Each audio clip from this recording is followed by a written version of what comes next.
যত পৃথিবীতে পীর আছে, কথা বোঝা হলো, পীর নামে যতগুলো আছে মুসলমান, পৃথিবীতে যতগুলো পীর আছে সব থেকে ভণ্ড, সব থেকে বড় মিথ্যুক হলো এই সত্য পীরটাই। কথা বুঝতে পারছেন? আচ্ছা, আমাদের খ্বাজা করিম নওয়াজের মাজার আছে কি নাই? আছে।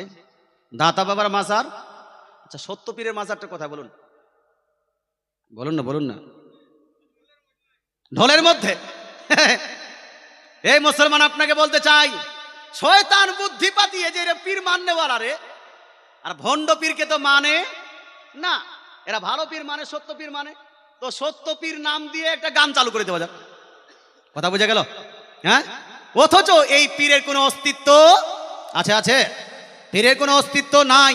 পীর যদি দেখতে হয় তাহলে খ্বাজা গরিব নওয়াজকে দেখো, পীর যদি দেখতে হয় তো নিজামুদ্দিন আউলিয়াকে দেখো, পীর যদি দেখতে হয় তো মাকদুমে পাককে দেখো, পীর যদি দেখতে হয় তো আলা হযরতকে দেখো, পীর যদি দেখতে হয় আলাউল হক পান্ডবীকে দেখো, পীর যদি দেখতে হয় দাতা বাবাকে দেখো রাদিয়াল্লাহু তাআলা আনহুম। আমরা এই ধরনের পীরকে মানি, কোন গান করনেওয়ালা সত্য ভণ্ড পীরকে মানি মানি না। আমরা আজকাল বর্তমান অনেকগুলো পীর আছে, পীর নামে ভণ্ডামি করে, এদেরকে সাপোর্ট করা যাবে ভাই? যাবে যাবে।